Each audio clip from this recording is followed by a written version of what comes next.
আসসালামু আলাইকুম।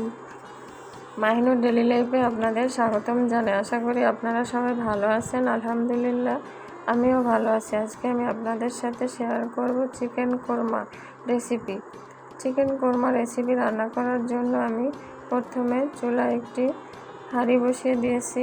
এর ভিতরে দিয়ে দিয়েছি 4 টেবিল চামচ সয়াবিন তেল এবং 2 চা চামচ ঘি গরম করতে দিয়ে আমি চিকেনের টুকরোগুলোকে হালকা লবণ দিয়ে মেখে নিয়েছি।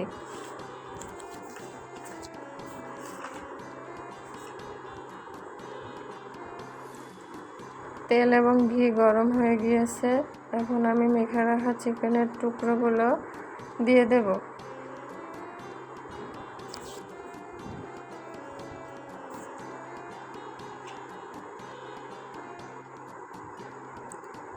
চিকেনের টুকরোগুলোকে এপাশ ওপাশ উল্টিয়ে হালকা কালার করে ভেজে নেব।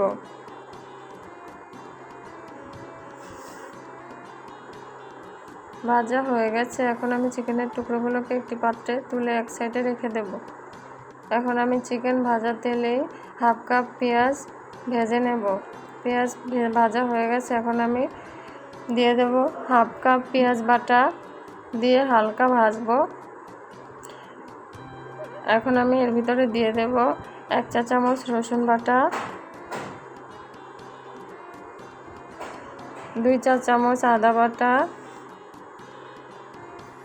দিয়ে হালকা নেড়েচেড়ে দিয়ে দেব স্বাদ মতো লবণ।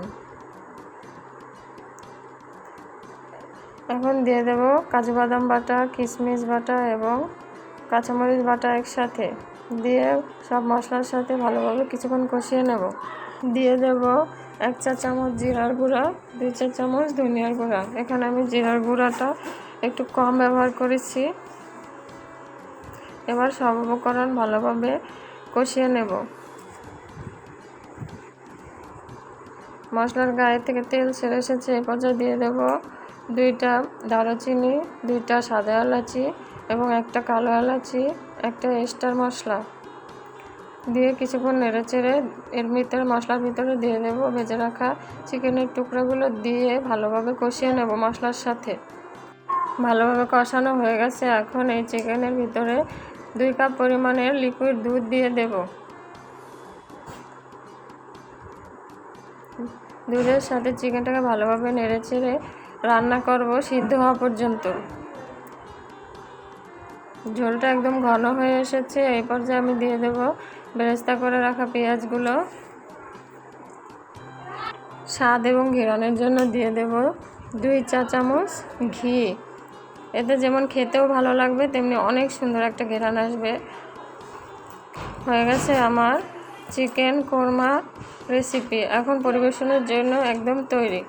গরম গরম ভাত অথবা পোলাওয়ের সাথে চিকেন কোরমা রেসিপিটা অনেক ভালো লাগবে খেতে। সবাই সুস্থ থাকবেন, ভালো থাকবেন। আসসালামু আলাইকুম।